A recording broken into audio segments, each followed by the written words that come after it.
Kwa ihinda rĩa mwaka umwe maabitha a KURAMATA mĩtitũ 16 nĩ makuĩte marĩ wĩra-inĩ wao kumana na mathĩna matiganĩte, na rĩta njĩra ya kũmakũngũĩra rũhonge rwa KFS nĩ rũhandĩte mĩtĩ nĩguo kũmaririkana. Titus Korir mũikarĩri gĩtĩ wa KFS oigĩte nĩ gũkoretwo na njũkanĩrĩro gatagatĩ ka maabitha a KFS na mũingĩ ũrĩa wĩikaraga hakuhĩ na mĩtitũ, ĩndĩ nĩ megwĩka mĩtũkĩ gũtigĩrĩra nĩ magĩa na ũnyitanĩri mwega. We are working harmoniously with the CFS.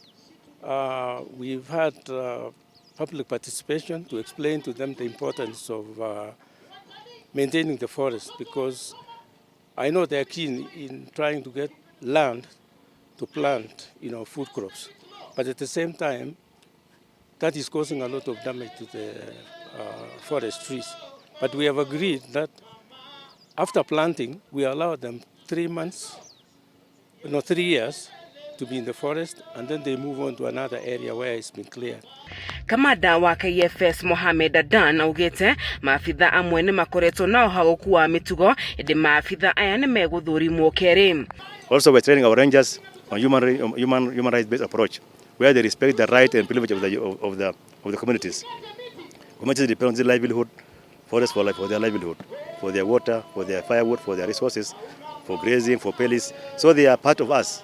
Through CFS, we have very enhanced collaborations so as we manage our resources for our posterity. Generally, we are very much positive, and there are not much big issues between us and the communities living within our forestry resource areas. Oho mũingĩ ũrĩa wĩikaraga mũtitũ-inĩ wa Ndũndũri Bahati nĩ ũthingatĩtwo gũbacĩrĩra mũtitũ ũyũ, agĩkorwo nĩ megwĩtĩkĩrio kũrĩma mũtitũ-inĩ ũyũ. Makorwo makĩrĩma mũtitũ na magetĩkĩrĩka. Ningĩ no nyende kũria andũ aitũ arĩa marimaga mĩtitũ mabuate sheria cia mĩtitũ. Gwĩna kũrĩa kwagĩrĩirwo nĩ kũrĩithio na gwĩna kũrĩa mwĩtĩkĩrĩtio mũhande.